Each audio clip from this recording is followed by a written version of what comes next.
Vendredi 11 mai 2018, mesdames, messieurs, bonjour à vous tous. Il est 7h01 dans nos studios. Vous écoutez Nos Nouvelles, cette édition d'informations expliquées, commentées, qu'on vous apporte tous les matins sur les ondes du 102.3 FM, Radio Centre-Ville ici à Montréal. Nous sommes live aussi sur Facebook et l'émission sera en différé un peu plus tard dans la journée sur WhatsApp et YouTube. Merci beaucoup d'être fidèle avec nous. Voici les informations qui vont constituer cette édition de Nos Nouvelles.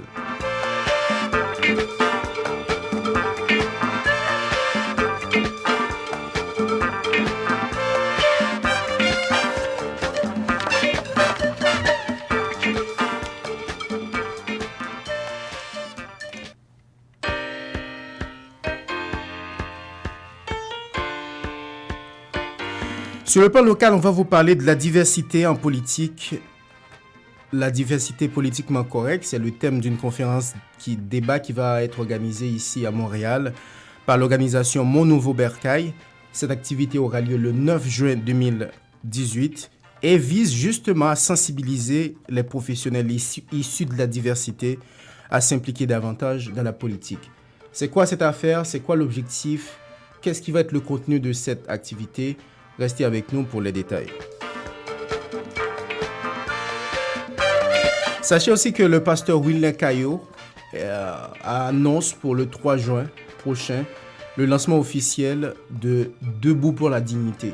Debout pour la dignité est aujourd'hui une organisation à but non lucratif qui vise à sensibiliser, à mettre ensemble toutes les forces de la minorité visible ici à Montréal dans l'idée justement de défendre leurs droits. La justice sociale, la synergie économique, l'éducation, la cause des femmes, la pression politique, ce sont les 5 piliers de cette organisation. Vous aurez un grand reportage à cette émission.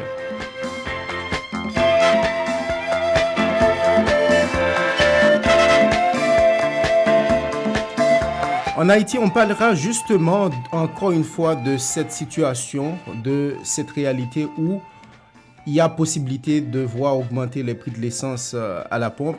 L'ancien Premier ministre Evans Paul estime que le gouvernement se retrouve dans un dilemme face à cette situation. Il dit lui-même avoir été dans une telle situation. Il va conseiller un peu.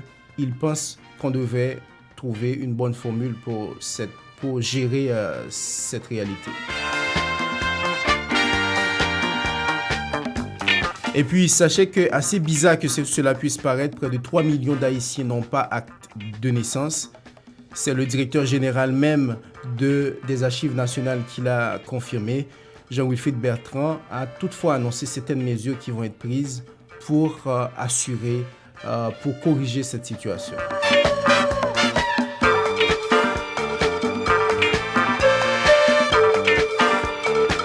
On fera un tour aussi à l'éducation en Haïti pour parler des changements qui ont été opérés, en tout cas selon le ministre de l'Éducation. François Jean-Denis va être avec nous entre l'actualité locale et haïtienne. Je vous prie de rester avec nous, mesdames et messieurs. Et Jean-Numa Goudou va nous retrouver un peu plus tard pour les commentaires, comme il n'est pas au studio aujourd'hui.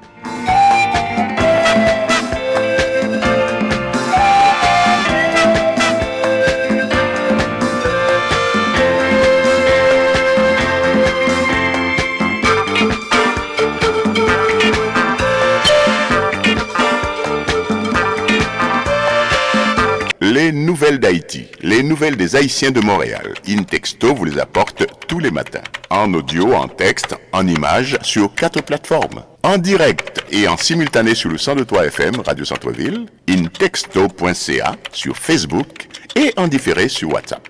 On prend rendez-vous tous les matins, du lundi au vendredi sur le 102.3 FM, Radio Centre-Ville.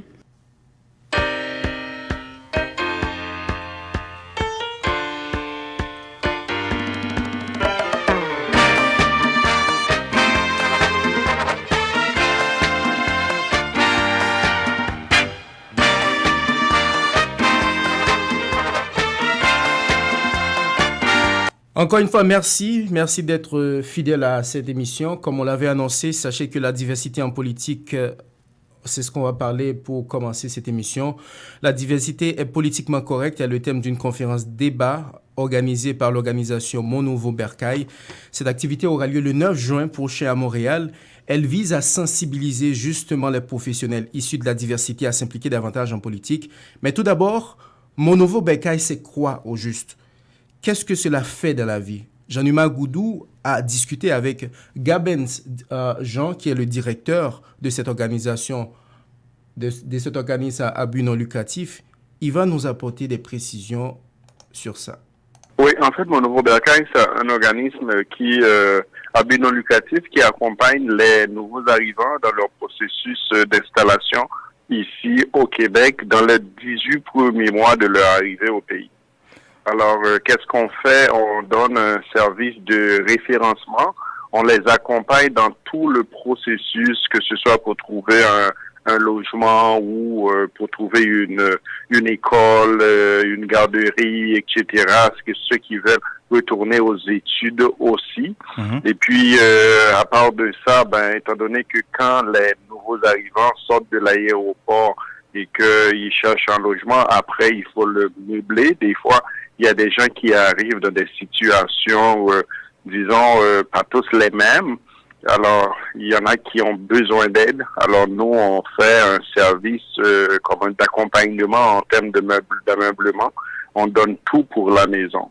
Ah oui. Alors, que ce soit des meubles, des matelas, des lits, des pour enfants, des berceaux. En fait, on donne tout pour qu'ils puissent partir du bon pied. OK.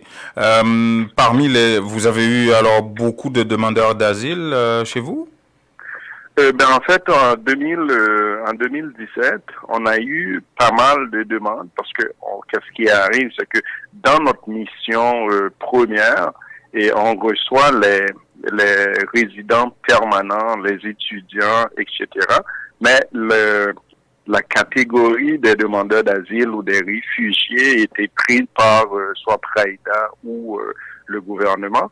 Mais avec la situation qu'on a vécue l'été dernier, nous, on a ouvert nos portes pour y accueillir les demandeurs d'asile. Sur 125 députés à l'Assemblée nationale présentement, il n'y a que... Alors, ce que M. Gabenjean explique, c'est que justement, pourquoi une conférence débat sur la diversité en politique ici? Sachez que Gabenjean explique cela par le fait qu'actuellement, comme il a expliqué, au sein de l'Assemblée nationale, il y a seulement, je précise bien, 5 députés issus de la minorité visible, des minorités visibles contre 125 sièges. Voilà vraiment quelque chose qui explique la nécessité de faire cette conférence. Écoutons Gabenjean. Sur 125 députés à l'Assemblée nationale présentement, il n'y a que 5 membres issus de la diversité. Alors nous, comment on peut faire à l'aube des élections d'octobre de sensibiliser la population face à ça? Ça, c'est le premier point. Le deuxième point, c'est pour éviter, comme on dit souvent, c'est quand on va rentrer dans les stéréotypes, les candidats poteaux. C'est-à-dire, les partis politiques, des fois, ils disent, oui, on veut vraiment aider, recruter, mais on ne sait pas où aller chercher. Et les candidats aussi, comment ils peuvent se positionner, pas les candidats, les professionnels qui veulent se lancer en politique, comment se positionner pour se faire voir, se faire valoir. Alors voilà pourquoi nous on a organisé, on va organiser l'événement pour mettre en face à face les entités, c'est-à-dire les partis politiques et les communautés ensemble. Ouais. Et vous avez déjà le maire de Mont-Royal, Philippe Roy, je crois, qui est président d'honneur de cette activité-là. Exactement. On a vraiment un soutien politique. Comment je pourrais dire ça? Un soutien sans faille de Philippe Roy, maire de la ville de Montréal. Il est d'ailleurs de Mont-Royal. Il est d'ailleurs le président d'honneur de l'événement. Et ça nous réjouit beaucoup qu'il y a des gens comme ça qui s'impliquent.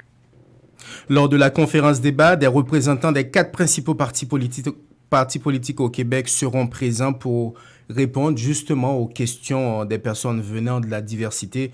Gabenjan invite donc tous les professionnels de la diversité à venir à l'événement.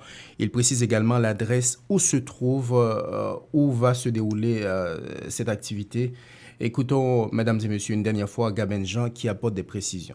Ça va se passer à l'école secondaire Mont-Royal. C'est à Ville-Mont-Royal, juste derrière l'hôtel de ville, sur 50 rue Montgomery.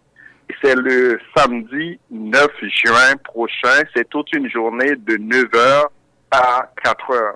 Alors, j'explique un peu le programme, comment ça va se passer. À partir de 9h, on va accueillir les dignitaires. Il y aura des maires, des élus, des personnalités publiques qui seront là. On va les recevoir, les participants aussi. Et à 10h, on va commencer avec le premier panel. Le premier panel est politique. Okay. Il y aura 4 représentants des 4 principaux partis politiques du Québec, à savoir le Parti québécois, Parti libéral et la Coalition Avenir Québec et Québec solidaire. Ça, c'est le matin de 10h et suivi une période de questions. Mm-hmm. Et à midi, on va luncher ensemble. Il faut dire que le lunch est inclus, est gratuit. Et à 13h, il y aura un autre panel. L'autre panel est plus politique. Ce sont des citoyens et de la ville, de tous les jours. Écoutez, si vous suivez l'actualité ici à Montréal, vous devez sans doute écouter déjà le pasteur Wilner Caillot qui parle de Debout de la dignité. Eh bien, c'est fait. Il annonce pour le 3 juin prochain le lancement officiel de Debout de la dignité. C'est aujourd'hui une organisation à but non lucratif qui vise à rassembler, comme je disais au début, les forces des minorités visibles de Montréal ou du Canada d'une façon générale. Pourquoi? Pour faire respecter leurs droits. La justice sociale, la synergie économique, l'éducation, la cause des femmes, la pression politique constituent les 5 piliers de cet organisme. On s'est rendu dans une des réunions de planification du lancement de Debout pour la dignité. Je vous propose donc d'écouter ce reportage, ce grand reportage réalisé autour de ce mouvement, d'où il vient, qu'est-ce qu'on veut faire concrètement. Est-ce qu'il est propice de se mettre debout aujourd'hui? Écoutez. Dans un restaurant à Montréal, 6 Haïtiens se réunissent autour d'une table. Ils ne sont pas là nécessairement pour manger. L'ambiance est conviviale. Des participants prennent des notes, d'autres pianotent sur leur tablette électronique. Ce que je voulais dire, c'est qu'il y a tous les points sont importants, mais il y a des... À l'ordre du jour, la mobilisation, le budget, les invitations, le programme, tout est dans le menu de la réunion. Les sujets sont mis en discussion. Wilner Caillot, assis au bout de la table, préside la rencontre. Debout pour la dignité, c'est un mouvement naissant. Volontiers, il rappelle ce que c'est réellement la structure. C'est un mouvement qui se donne pour mission première de mobiliser les minorités visibles, de rassembler les ressources humaines et matérielles, de les organiser afin de construire ce qu'on pourrait appeler des communautés solidaires et fortes, débordant d'opportunités pour toutes et pour tous. Donc nous voulons favoriser une plus grande égalité des chances en améliorant les conditions de vie des personnes en situation de vulnérabilité. C'est-à-dire nous voulons vraiment prendre notre place de façon pacifique et efficace. Depuis quelques mois, le pasteur Caillot se lance dans une véritable campagne de sensibilisation. Sur les réseaux sociaux, sur les ondes de radio, dans les couloirs des églises, il est partout. Mais le message reste le même. Mettre ensemble les ressources de la minorité visible au profit de la dignité. Et pour cela, le docteur en théologie a tout un argumentaire. Lorsque je regarde ce qui se passe malgré les compétences de nos gens, je trouve cela sidérant et puis cela fait mal de voir que pas mal de ces membres de la communauté déracisée végètent. Comment expliquez-vous qu'il y a des gens qui ont des doctorats, qui ont des post-doctorats, que ces gens soient malheureusement condamnés à vivre au rabais? Cela ne fait pas de sens. Comment vous expliquez qu'un jeune qui est en train de terminer son baccalauréat, il n'arrive pas à se trouver une entreprise pour faire son stage. Comment imaginez-vous que malgré nos compétences, le taux de chômage soit 2 fois plus la communauté des minorités visibles, c'est-à-dire les Noirs, les Maghrébins, etc. Donc, cela ne fait pas de sens, même pour nos enfants qui sont nés ici au Québec. C'est pas normal que ces enfants, le taux de chômage soit 2 fois plus élevé chez eux. Ils ont leur diplôme de McGill, de Concordia, de l'UQAM, de l'Université de Montréal. Ils ont aidé plusieurs natifs à faire leurs devoirs, tout cela, mais lorsqu'ils finissent leur baccalauréat, eh bien, eux, ils vont végéter. C'est révoltant que pour le même taux de criminalité, donc nos jeunes sont 6 à 7 fois plus interpellés par la police. Nous trouvons cela sidérant que pour le même taux de criminalité, le noir, il est plus souvent condamné et avec des sentences beaucoup plus sévères. Tout ça avant, c'est plus motivation pour les gens qui veulent réussir en affaires. L'année dernière, Denis Coderre avait clairement passé ces règlements contre les pitbulls. Les propriétaires de pitbulls, ils ont manifesté, ils ont trouvé nécessaire de se tenir debout pour des chiens. Et ces gens se sont organisés. Voilà, Valérie Plante a eu l'appui de ces gens-là, et bien, elle leur a donné gain de cause. Mais ces gens se sont tenus debout pour des chiens. Des chiens. Nous avons des humains qui souffrent, nous avons des humains qui se font cracher dessus, qui se font rabaisser. Alors, tenons-nous debout pour ce qui est juste. Au registraire des entreprises du Québec, Debout pour la dignité est aujourd'hui une organisation à but non lucratif, OBNL. Mais aux côtés de Wilner Caillot, c'est toute une équipe qui, semblerait-il, se mobilise. Mon nom est Jenny Gaspard, je suis impliquée dans Debout pour la dignité, principalement pour le vecteur des femmes, un chapitre qui me tient vraiment à cœur. Madame Gaspard travaille avec des organisations de femmes à Montréal. Convaincue qu'elle peut contribuer au respect des droits des plus vulnérables à travers ce mouvement, Jenny Gaspard ne veut pas marchander sa contribution. C'est un mouvement qui est là pour apporter des changements réels dans la vie des personnes qui seront membres et qui sont même pas membres également. Donc, je crois à la pertinence du projet et je crois que toute personne qui a de la dignité devrait s'impliquer activement dans ce nouveau projet. Pour Jeffrey Camo, un professionnel de la sécurité financière, s'impliquer dans ce projet est une bonne occasion pour contribuer à l'avancement économique de sa communauté. Ça me touche aussi parce que je fais partie aussi de la minorité visible et je veux aussi aider mon peuple aussi là-dedans parce que je pense que ici, nous, dans notre communauté noire, exactement, il nous manque le pouvoir économique. Donc, c'est là que je dis que je dois aussi donner ma part aussi là-dedans, amener ce pouvoir économique dans ma communauté et aider aussi notre communauté à avoir ce pouvoir économique pour amener des changements, non seulement pour nos parents, mais aussi pour les jeunes aussi à venir. Ok. Maintenant, nous finissons presque là. Les stratégies sont définies, les tâches sont reparties et les notes sont prises. Le docteur Caillot et ses collaborateurs se mettent debout, cette fois pour rentrer à la maison. Sur le chemin du retour, ils auront probablement dans leur tête le lancement officiel le 3 juin prochain de Debout pour la dignité. Jean Étienne Dorsan, Montréal, Intexto.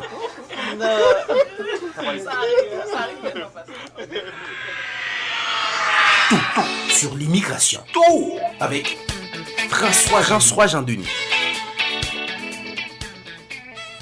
Bonjour François. Bonjour Jean-Étienne et bonjour à tout le monde. Merci d'être là pour nous François. J'imagine que vous connaissez aussi le pasteur Caillot. Oui, je connais le pasteur Caillot qui fait un très beau travail dans la communauté et j'encourage tout le monde à soutenir cette organisation Debout pour la dignité. Effectivement, l'exemple qu'il a pris m'a frappé.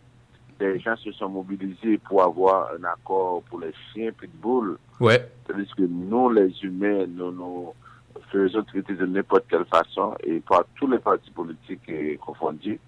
Là maintenant, on ne fait rien et on vit une situation extrêmement difficile. Moi, je pense qu'il faudrait profiter de ça pour se mettre avec lui et faire en sorte que nos voix soient écoutées. En tout cas, le lancement officiel va se faire le 3 juin. On va voir ce que ça va donner. Mais pour l'immigration, ça se passe comment actuellement? En attendant qu'on se mette debout. J'ai deux nouvelles. Oui, on va rester debout et on va parler d'abord des étudiants. Il y a un projet de l'Université Concordia qui veut aider le gouvernement à attirer les immigrants en région.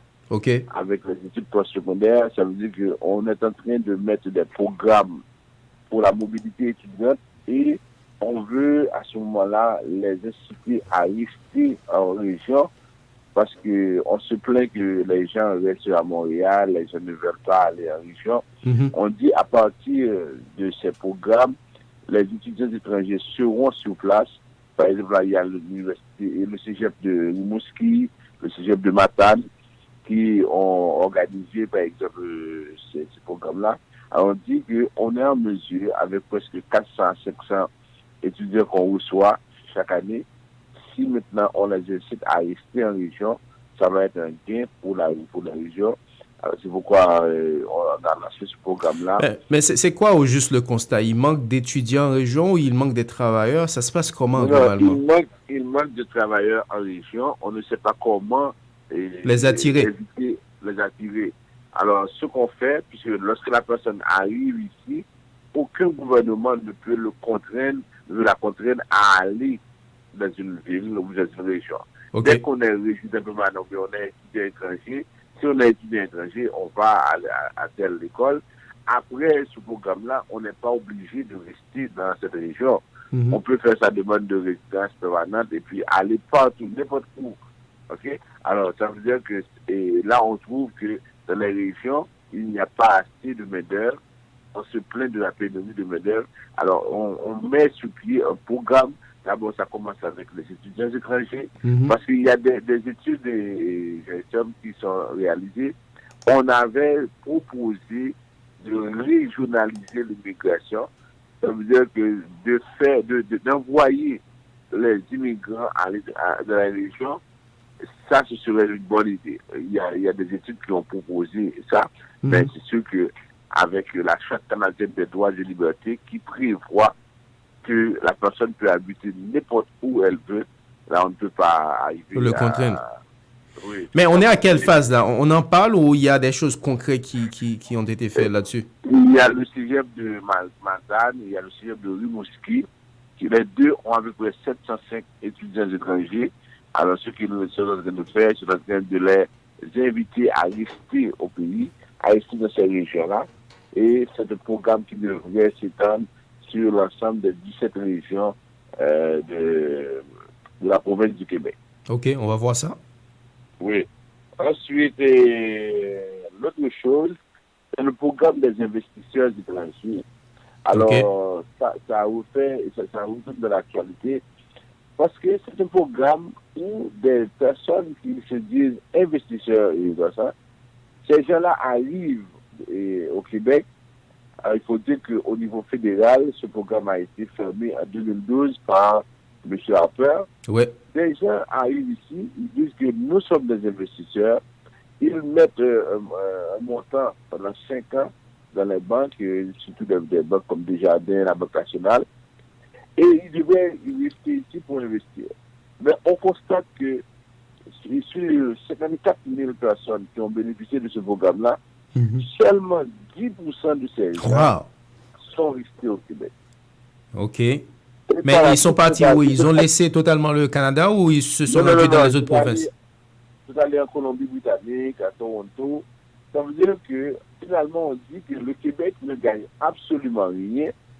Vous avez, par exemple, ces gens-là qui sont venus, qui ont eu la résidence, qui ont eu le passeport canadien, parce qu'ils ont promis d'investir. Voilà que ces gens-là arrivent, après quelques années, ils vont en Colombie-Britannique, ils vont en Ontario, et ceux qui restent au Québec ont un revenu de 21 856 $. Wow. Ça veut dire qu'ils n'investissent pas leur argent au Québec. Mais attends, François, quand vous faites la demande, est-ce qu'il est clair que vous devez, dès le début, décider où est-ce que vous allez vous installer pour faire du business ou une fois arrivé, vous pouvez bouger un peu partout? Regardez, c'est ce qu'on disait tantôt. C'est le Québec qui a ce programme-là. Alors, quand la personne arrive, par exemple, je dis, moi, je suis un investisseur. Il y a trois qu'il faut. Il y a travailleurs autonomes, il y a entrepreneurs et investisseurs. Ok. Alors, lorsque, par exemple, vous avez, je pense que c'est 1 800 000 pour investisseurs, 1 200 000 pour entrepreneurs, et puis il faut investir au moins 100 000 pour travailleurs autonomes. Alors, lorsque vous arrivez comme investisseur, par exemple, là, vous déposez ce montant dans une banque au Québec, et ce montant-là, pendant 5 ans, vous n'avez pas accès. Et après, on vous le remet, mais on prend ce montant, on investit dans les régions. C'est ce que le gouvernement dit. Mais après 5 ans, la personne récupère son montant et elle va en Colombie-Britannique, elle a déjà sa résidence, elle va en Colombie-Britannique, elle va en Ontario. Et ceux qui restent au Québec vont travailler comme des salariés et leur revenu ne dépasse pas 21 000 $. Alors on dit que voilà des gens qui disaient qu'ils allaient investir, voilà maintenant ils arrivent, ils n'investissent pas, ils récupèrent leur argent ou bien ils vont renvoyer leur argent dans leur pays et maintenant ils travaillent comme des salariés. Ça veut dire que ça ne rapporte pas grand-chose à la province. Alors on dit que c'est un programme qu'on devrait fermer parce que c'est seulement Desjardins, la Banque nationale, ces institutions-là disent que oui, c'est un bon programme. Oui, parce que l'argent reste chez eux quand même. Pendant 5 ans, exactement. Avec cet argent-là, c'est beaucoup de dividendes. Maintenant, émettre des cartes de crédit, nous faire payer 19%, 20%. OK? Mais cependant, ce n'est pas un programme qui est correct pour l'ensemble de la province parce que ça n'apporte pas grand-chose en tant que tel. Mais ce que je cherche à comprendre, François, c'est est-ce que fermer le programme, c'est la meilleure des solutions? Est-ce qu'on ne pourrait pas trouver une façon... Même en signant les contrats pour venir ici, c'est clair qu'il faut rester ici, investir l'argent ou je sais pas. Alors, une fois que la personne devient résident permanent, vous ne pouvez plus l'imposer. Ouais, c'est ça aussi. Vous ne pouvez pas la contraindre à rester au Québec. Okay? Parce que une fois vous signez votre résidence permanente, vous pouvez décider d'aller habiter à l'île du Prince-Édouard, parce que c'est la Charte canadienne des droits et libertés qui prévoit que tout résident permanent peut vivre là où il veut. Alors, même si le Québec, quand il sélectionne les gens, il fait signer un avis de tension pour dire que moi, je m'engage à rester dans la province. Mais le Québec, il sait que cet engagement-là est de courte durée. Ça n'a pas de grande importance parce que la personne, au nom de la Charte canadienne, n'est pas obligée. N'est pas contrainte à rester. Alors là, le Québec se retrouve pris avec ce programme-là. Alors, ou bien on l'améliore, ou bien on le ferme, parce qu'au fond, l'objectif du Québec n'est pas réalisé, dans le sens qu'on voudrait que les gens viennent pour investir. Ouais. Vous avez 57 000 personnes qui arrivent, 57 000 personnes, 10% seulement, ça fait à peu près 5 000 très peu qui restent de la province, 52 000 équipes, et par la suite maintenant, ceux qui restent n'investissent pas, ils vont travailler, ils deviennent des salariés, et encore là, ce sont presque des parutions directes, et de ça, parce que des gens qui vont gagner 21 000 comme ça, alors ça veut dire que c'est pas beaucoup. C'est pas de grands travailleurs. Des gens qui avaient dit qu'ils investiraient, et maintenant, ils viennent pour travailler, ils ont à peu près 22 000 $ par année. C'est vraiment peu. En tout cas, on va essayer de suivre tout ça. Merci beaucoup, François, d'avoir été avec nous. On va vous retrouver la semaine prochaine pour d'autres commentaires sur l'immigration. Oui, tout à fait. François Jean-Denis. Merci. François Jean-Denis gère la firme Vision Max Service. Vous avez ses contacts sur notre page Facebook, sur le live aussi. Si vous avez besoin, il va se faire un plaisir de vous assister. Tout sur l'immigration. Tout avec François Jean-Denis. Ou al fait affaire avec une compagnie de green gauche tête bobèche pour régler dossier immigration au Canada pour te faire économie bout de chandelle ou à vinn plein on prend refus parce que dossier mal préparé, formulaire t'es mal rempli ou même qui te vle ça me t'es parlé. Tu vois, pour le même genre de dossier, Ti George WhatsApp, Fanny, Madame Joe Facebook et moi-même avions tous obtenu satisfaction pour avoir fait affaire avec Vision Max Service, cabinet spécialisé en immigration. Vous qui rêvez d'immigrer, d'étudier au Canada ou tout simplement de visiter le pays, Vision Max Service. Vous comptez demander un super visa, venir investir ou vous établir en tant que travailleur qualifié, Vision Max Service, un label de qualité. Vision Max Service, c'est le travail de professionnels qui étudient, traitent, suivent votre dossier. Ils vous conseillent, vous encadrent, vous accompagnent dans toutes vos démarches pour des résultats 100% excellents. 273 Lalu coin Ruelle Vaillant, Port-au-Prince, Haïti. Téléphone 48 20 78 18, 22 09 76 82. Montréal 438 876 93 98. Que regardez-vous sur votre tablette? Une annonce incroyable. Réduction, rabais à gogo, prix PI. Cosmétique multi-ethnique baisse ses prix et ça ne va pas s'arrêter. Les prix les plus bas. L'entrepôt des produits de beauté cite aussi de nouvelles promotions comme les tresses expression liquidées à seulement 4,25 $. Cosmétique multi-ethnique, une vaste sélection de styles, de marques et de types de produits de beauté en tout temps. Si vous trouvez moins cher ailleurs, Cosmétique multi-ethnique vous rembourse le double la différence. Cosmétique multi-ethnique 4290 et Bélanger à l'est du boulevard P9. Téléphone 514 89 5429. J'adore Cosmétique multi-ethnique. La beauté à petit prix, ça marche.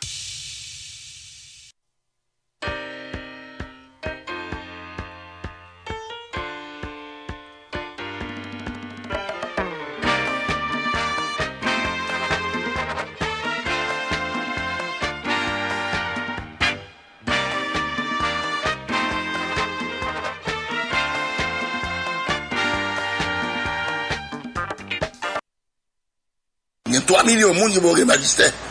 C'est un bagage phénoménal. Vous l'auriez compris, il s'appelle Jean-Wilfried Bertrand. Il est le directeur général des Archives nationales en Haïti. Ce qu'il dit, c'est que c'est quelque chose de phénoménal, pour le répéter.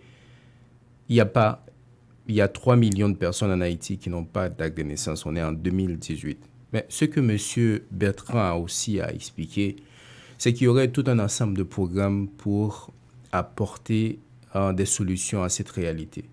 C'est sûr qu'on va glisser un petit mot de commentaire à la fin de cette émission, mais pour le moment, mesdames et messieurs, je vais vous inviter à écouter les propositions de solutions que M. Bertrand a pour finalement donner des actes de naissance à 3 millions d'Haïtiens qui, en 2018, n'en ont pas. Nous avons encouragé accompagné le ministère de la Justice et en même temps, grâce au programme que la première dame a mis en place, il y a des comptes, on entend parler de programme, nous avons installé un système d'enregistrement des enfants à la naissance. Pour que nous pas de gens qui sont baptisés encore, ni gens qui sont nous prenons en compte, et ni petits gens qui nous prenons en compte. Nous avons développé des réseaux. Institutions non seulement liées pour de presse, mais avec le programme, le président Jovenel fait couvrir, programme de guichet unique, où il réunit dans une seule plateforme, Archives nationales, Office national d'identification ONI, Direction de l'immigration et de l'immigration et de la DGI. Donc, il y a 4 institutions qui sont même plateforme qui offrent service à la communauté. On va espérer que ça va apporter vraiment des solutions par rapport à cette réalité où 3 millions d'Haïtiens en 2018 n'ont pas d'acte de naissance. Qui dit pas d'acte de naissance, ça voudrait dire qu'il n'y aura pas aussi d'autres pièces d'identité, car ça fait partie de la base même des pièces d'identité d'une façon générale. Écoutez, on l'avait dit au début, sachez que l'ancien Premier ministre Evans Paul estime que le gouvernement se retrouve justement devant un dilemme face à la possibilité de la montée du prix de l'essence à la pompe.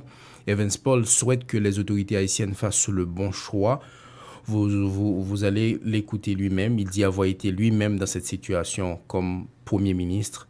Il va conseiller un peu les autorités haïtiennes par rapport à cette réalité. Le gouvernement a un bon choix pour le faire. Nous sommes dans une situation, ça, et nous fait un choix. Il y a pour le faire un choix entre obéir à FMI, parce qu'il faut bien comprendre ce qui a passé. FMI, c'est gendarme financier. Même les pays qui ont fait cadeau ou bien qui ont prêté, FMI besoin qu'on ait qui ont dépensé comme là. FMI a 2 conditions à poser. Il dit que faut que l'État haïtien pas financer EDH. EDH, c'est 200-300 millions de dollars de déficit. Chaque année, c'est l'État qui finance. Pour nous pas vivre dans blackout. Et faut l'État pas financer gasoline ou bien carburant. Parce que dit l'État a financé grand nègre. Bien sûr, l'homme on a le fait gaz, je vais pas qui est si comme qui c'est pas comme, il y a des gens qui ont payé gaz là. Yo bénéficier la même prix chauffeur camionnette là, mais le gouvernement pour faire un choix difficile. Un choix entre éviter un gros déficit budgétaire et un choix de éviter une implosion sociale. Moi même si je dois pour faire choix, je fais deuxième là, éviter implosion sociale là parce que le pays a pas qu'à gérer. Il est clair pour Evans Paul que le gouvernement ne doit pas céder aux pressions de la FMI s'il y en aurait pour justement augmenter le prix de l'essence à la pompe. Mais il explique pourquoi le gouvernement devait ne pas se laisser influencer par rapport à cette réalité. On va l'écouter dans ses arguments. Oui, nous avons besoin d'aide là, mais si on a aide là, on finit mourir, ça va faire. Parce que nous avons le même problème dans tout. On doit bon comme. Bon, si Kaibou les gens mourir, l'obéi pété, j'en fait au Nicaragua, ça va le passer. Parce que le gouvernement gagne la responsabilité tout pour garantir la paix publique. Paix publique là, son argent lié. Les gens qui sortent dans la rue pour aller travailler, faire petit cobio. Mais soit on laisse frapper ou créer un problème social, il est capable de provoquer plus de dégâts que l'argent pour mettre au bail là. Moi, je pense qu'il faut être à l'État haïtien la liberté pour le décider en toute souveraineté et que si on pas l'État haïtien que le prend et que qu'elle explique au peuple la difficulté mais pas entrer dans aucune logique qui pourrait laguer nous dans tout blague. Le sénateur de l'Ouest, Patrice Dumont, réagit lui aussi sur ce dossier. Il pense que le gouvernement doit envisager des mesures d'accompagnement si définitivement on doit passer à l'augmentation du prix de l'essence à la pompe. Il explique pourquoi. Un gouvernement qui est sérieux, il faut qu'il étudie des mesures d'accompagnement et puis c'est pas chaque fois qu'on va monter là pour parler, il faut qu'il déjà, faut qu'il dise déjà qui gère seul. Comment malheureux cap camionnette pour le faire? Parce que chaque 3 mois, chaque 4 mois, chaque 5 mois, chaque 6 mois, il y a une augmentation. Il ne va pas vivre. Pour y a là, il faut qu'il fait, par exemple, pour qu'il ça, il n'est pas capable de subventionner camionnette.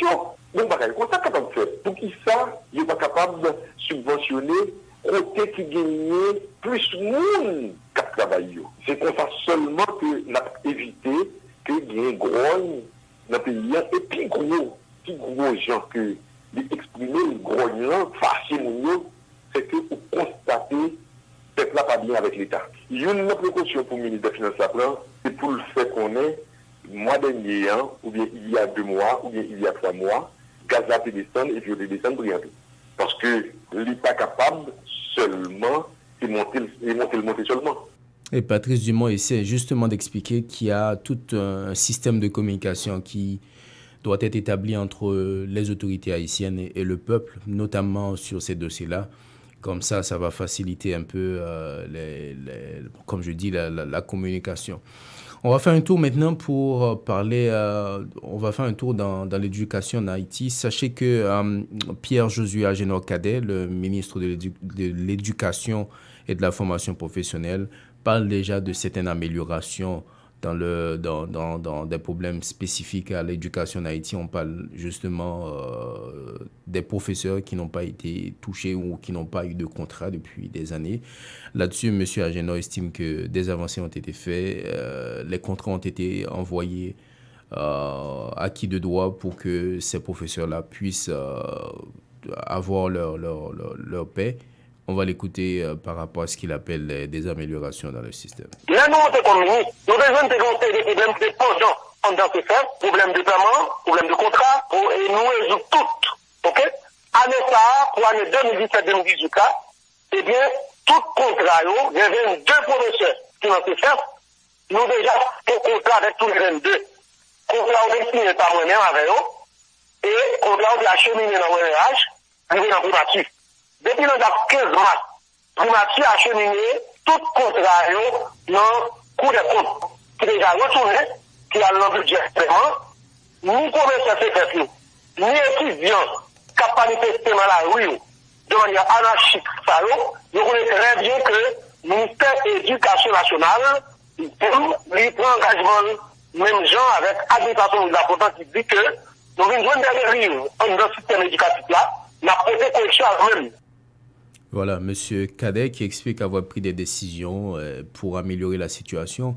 Il dit plus tard qu'il n'a pas compris pourquoi des étudiants et des professeurs continuent à protester à Port-au-Prince ou un peu partout dans le pays par rapport à cette réalité, parce que selon lui, le gouvernement a pris suffisamment de mesures pour améliorer les conditions. Eh bien, il pense aussi que définitivement, il va falloir affronter ou sensibiliser les manifestants par rapport à cette réalité Écoutons, mesdames et messieurs, à nouveau, monsieur Cadet, sur ce dossier. Donc, on ne peut pas comprendre tout ça pour étudier dans la rue. Et d'ailleurs, tout, il y a pas tout nous dit que dans ce système, nous ne sommes pas capables de tolérer. Parce que pour tradition dans le pays, chaque fois qu'on a besoin de madame résoudre, c'est prendre la rue, craser, briser, empêcher des paisibles citoyens vaquer à occupation. Moi-même, en tant que ministre, je nous dis que nous ne pouvons pas tolérer dans l'État. D'abord, on prend engagement nous, et on prend engagement nous tout. Tout enseignant dans le pays, nous l'a dit ça à plusieurs reprises. De plus, ça fait 2000 lettres qui nous a distribuées pour l'ordre avec le pays. Il y a plus que 3000 lettres encore qui va distribuer notamment. Mais pour certains qui même, c'est contractuel pour les ouvriers, ils ont tous signé contrat avec l'État, avec le ministère de l'Éducation nationale, et Jean Doula, Jodia, ballon, pas dans le ministère encore, mais si on a un contrat, on va le toucher, donc on va pour que les autres, pour que les autres va le faire. Ou à le faire affaire avec une compagnie de green gauche tête bobèche pour régler le dossier immigration au Canada pour te faire économie bout de chandelle ou à venir plein on prend refus parce que dossier mal préparé, formulaire t'es mal rempli ou même qui te voulait ça me t'es parlé. Tu vois, pour le même genre de dossier, T. George WhatsApp, Fanny, Madame Joe Facebook et moi-même avions tous obtenu satisfaction pour avoir fait affaire avec Vision Max Service, cabinet spécialisé en immigration. Vous qui rêvez d'immigrer, d'étudier au Canada ou tout simplement de visiter le pays, Vision Max Service. Vous comptez demander un super visa, venir investir ou vous établir en tant que travailleur qualifié. Vision Max Service, un label de qualité. Vision Max Service, c'est le travail de professionnels qui étudie, traite, suivent votre dossier. Il vous conseille, vous encadre, vous accompagne dans toutes vos démarches pour des résultats 100% excellents. 273 Lalu, coin Ruelle Vaillant, Port-au-Prince, Haïti. Téléphone 48 20 78 18, 22 09 76 82, Montréal 438 876 93 98. Que regardez-vous sur votre tablette? Une annonce incroyable. Réduction, rabais à gogo, prix PI. Cosmétique multi-ethnique à baisse ses prix et ça ne va pas s'arrêter. Les prix les plus bas. L'entrepôt des produits de beauté, c'est aussi de nouvelles promotions comme les tresses expression liquidées à seulement 4,25 $. Cosmétique multi-ethnique, une vaste sélection de styles, de marques et de types de produits de beauté en tout temps. Si vous trouvez moins cher ailleurs, Cosmétique multi-ethnique vous rembourse le double la différence. Cosmétique multi-ethnique 42,90 et Bélanger à l'est du boulevard P9. Téléphone 514 89 5429. J'adore Cosmétique multi-ethnique. La beauté à petit prix, ça marche.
C'est 7h44, mesdames et messieurs, c'est l'heure de faire un peu, de passer aux commentaires. Et nous avons Jean-Numa Goudou qui est au bout de la ligne. Jean-Numa, bonjour. Bonjour Jean-Etienne. Bonjour. Tu nous as abandonnés ce matin. Ouais, j'ai fait faux bon aux auditeurs pour une bonne raison, mais bon. Ça peut se comprendre. Alors, ce matin... Tu t'es débrouillé, j'imagine. Ben oui, on a essayé de livrer la marchandise. Écoutez, d'abord, Jean-Numa, j'aimerais bien t'entendre par rapport à Debout pour la dignité. On a écouté le reportage. J'imagine que vous connaissez personnellement Pasteur Caillot. Qu'est-ce que vous pensez globalement de cette organisation? Écoutez, je pense que c'est une très bonne initiative, que les gens s'organisent, que les gens se mobilisent pour pour se prendre en main ou pour aider toute la communauté à se prendre en main. Je l'avais dit la semaine passée, Pasteur Caillou a un discours assez éloquent. Sur une série de sujets, une série de questions. Il a tendance à aborder un certain nombre de problèmes de front, contrairement à d'autres qui vont essayer d'être politiquement corrects. Par moment, on peut retrouver un Pasteur Caillou qu'on pourrait considérer comme pas politiquement correct, mais je pense qu'il est très déterminé, il défend assez bien son point de vue. On va voir ce que ça va donner. Hein. Mais le plus important reste à faire, c'est au niveau pratico-pratique, qu'est-ce que ça va donner? Est-ce que la communauté va embarquer, la communauté va effectivement se mobiliser derrière lui, mais le pasteur Caillou, il a quand même une capacité il a le charisme pour ça, il a une capacité de mobiliser, notamment il commence par son secteur, dans les églises. Et tout ça. Oui. On va voir ce que ça va donner en termes de résultats. Ok. Écoutez, on va boucler les commentaires avec ce dossier des 3 millions d'Haïtiens qui n'ont pas d'acte de naissance. Mais est-ce qu'il y aurait d'autres choses qui a attiré ton attention dans l'actualité d'une façon générale pour aujourd'hui? Non, pas vraiment. On va surtout parler de cette histoire d'acte de naissance. On sait d'abord que c'est un problème majeur pour la République dominicaine, ça, notamment avec les Haïtiens. Il y a énormément d'Haïtiens en République dominicaine dans les batailles qui n'ont pas de papier, et l'État haïtien a toujours beaucoup de difficultés à répondre à ce besoin-là, à faire en sorte que les Haïtiens aient leur papier. Je dois te rappeler aussi, Jean et Tom, que la première dame haïtienne, Martine Moïse, mène une campagne actuellement pour faire en sorte que tous les enfants qui naissent en Haïti aient leur papier d'identité, aient leur acte de naissance, donc ils sont enregistrés. Oui, allô? Allô, Jean-Numa? Alors, on a un problème de communication. Janima, si vous nous écoutez, vous pouvez toujours intervenir. Mais ce que j'aimerais souligner par rapport... Ah, vous êtes là? Oui, je suis là, oui. Je t'écoute. Oui, monsieur Jean-Wilfried Bertrand, qui est le directeur général des Archives nationales, a précisé effectivement que Madame Moïse et tout un ensemble d'autres institutions vont s'impliquer pour apporter une solution à cette dure réalité, on le comprend.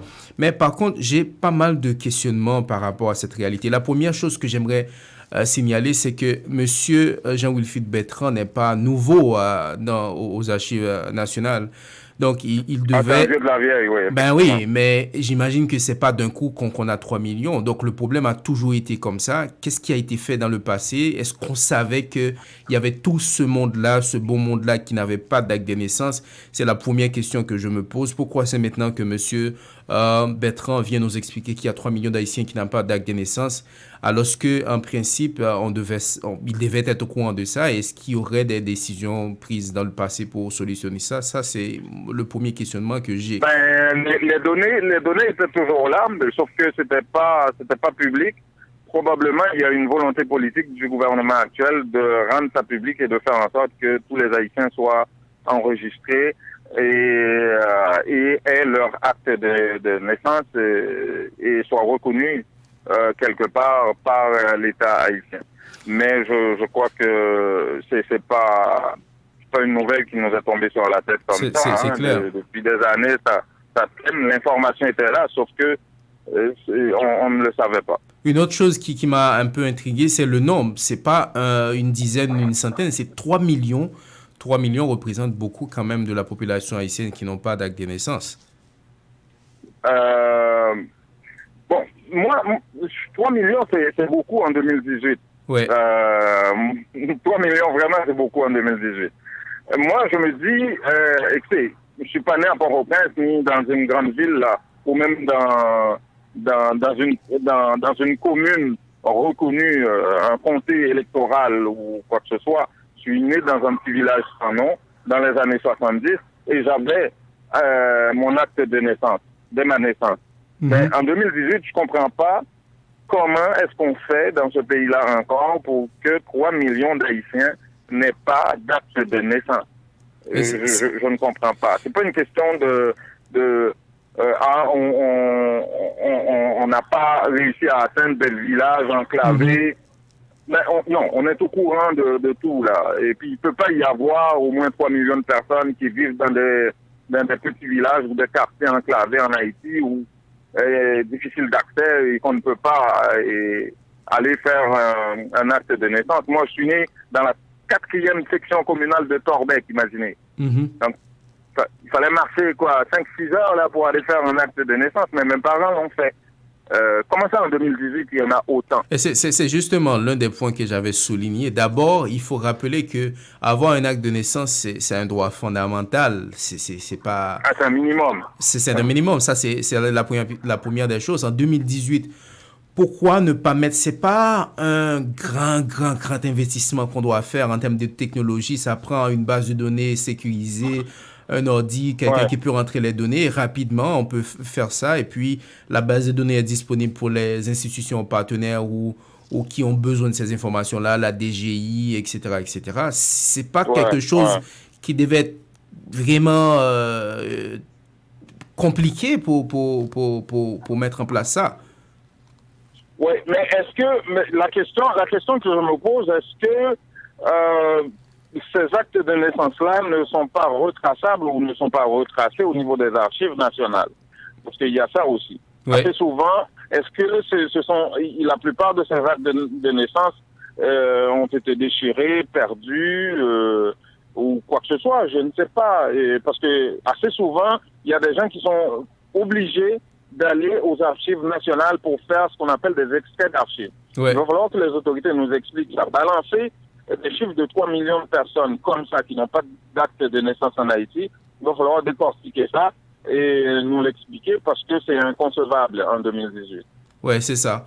Ben on va espérer que vraiment que les autorités haïtiennes avec les différents programmes qu'ils ont arriveront à trouver une solution à ce problème. Là encore, il faut comprendre que comme j'ai essayé d'expliquer tout à l'heure, Jean-Numa, c'est pas quelque chose c'est pas des grandes machineries qu'on doit investir pour donner ce minimum. D'ailleurs, vous avez des institutions déjà sur place. Imaginons un programme, par exemple, c'est juste une idée, avec la mairie qui donne, je sais pas, un petit espace, un laptop. Je ne dis même pas, c'est pas compliqué, un laptop pour rentrer les données. Et puis, c'est déjà sur tout le monde peut. Imagine, Jean-Numa, imagine les banques haïtiennes qui sont des institutions privées arrivent à mettre en place leur système de réseau pour faire les transactions. On ne comprend pas pourquoi on ne peut pas avoir un réseau où les données peuvent être facilement stockées, analysées, gérées. Et même si vous n'avez pas l'acte tout de suite à la naissance de votre enfant, ce qui peut se faire aussi, ça prend une imprimante, un système. Mais au moins, on saura que, écoutez, la base de données a X personnes qui sont enregistrées. Au moment opportun, on va leur fournir leur acte de naissance. C'est même pas une question d'informatisation de la chose, là. Parce que, écoutez, depuis des années, c'était pas informatisé. À notre époque, c'était pas informatisé, mais on a des actes de naissance quand même. Mon acte de naissance original, je ne parle pas des extraits d'archives, là, mais l'original est complètement défraîchi, c'est normal. Mais c'est normal. Et c'est le système de conservation des documents aussi en Haïti. C'est assez... L'archivage, c'est tout un autre problème. Mais ce que j'essaie d'expliquer... Moi, je me dis que la plupart de ces gens-là ont eu des actes de naissance, mais ça a été déchiré, ça a été perdu, c'est parti dans... Parce qu'il y en a, par exemple, qui ont perdu beaucoup de... Vous vous souvenez, lors du cyclone Matthew, dans le sud? Mathieu, il y a le tremblement de terre, tout ça. Il y a beaucoup de gens qui ont perdu des actes de naissance. Est-ce que ces gens-là font partie des 3 millions aussi? C'est là la question. C'est pourquoi j'ai beaucoup misé. C'est pourquoi j'ai beaucoup misé sur l'apport que la technologie pourrait nous donner. Il y a tellement de raisons que ton acte de naissance peut se perdre ou abîmer. Mais avec une base de données, premièrement, ce serait facile, même si le papier n'est pas disponible, qu'on puisse voir votre identité. Et puis, on pourra, justement, si la base de données existe, on pourra facilement faire sortir votre acte de naissance. Pourquoi ne pas, en 2018, mettre la technologie en notre faveur, alors que les autres pays font des avancées importantes? Là, on parle juste de quelque chose de classique que les banques, n'importe quelle institution peut faire pour mettre ensemble les données. Et pourquoi ne pas utiliser la technologie pour tenter d'apporter là une solution à ça? C'est la grande question que je me pose, en fait. Bon. Alors. Tu as beaucoup de questions, Jean-Étienne. Oui, bon, il faut les poser, définitivement. Je vais espérer que, Jean-Numa, ça va bien se passer pour vous, là où vous êtes. Je comprends qu'il y a des obligations familiales. Et puis, je vais vous retrouver lundi matin, 7h pour... Oui, on se retrouve lundi matin pour un autre magazine et beaucoup de nouvelles. Merci beaucoup, Jean-Numa. Bonjour à tout le monde, bonjour. Voilà, on a Jean-Numa Goudou qui était avec nous de l'autre côté de l'appareil. On parlait justement, on essaie de commenter cette réalité où il y a un problème majeur en Haïti par rapport aux actes de naissance, alors que c'est des documents légaux qui font partie même des droits fondamentaux des Haïtiens. On est en 2018, c'est pas une quinzaine, une vingtaine, mais c'est vraiment 3 millions qui n'en ont pas. Et c'est dommage. Mesdames, Messieurs, merci beaucoup d'avoir été avec nous jusqu'à cette présente minute. On va vous retrouver la semaine prochaine, lundi matin, pour une autre édition de Nos Nouvelles. Mon nom, c'est Jean-Étienne Dorsan. Ça a été un plaisir de vous servir. Au revoir.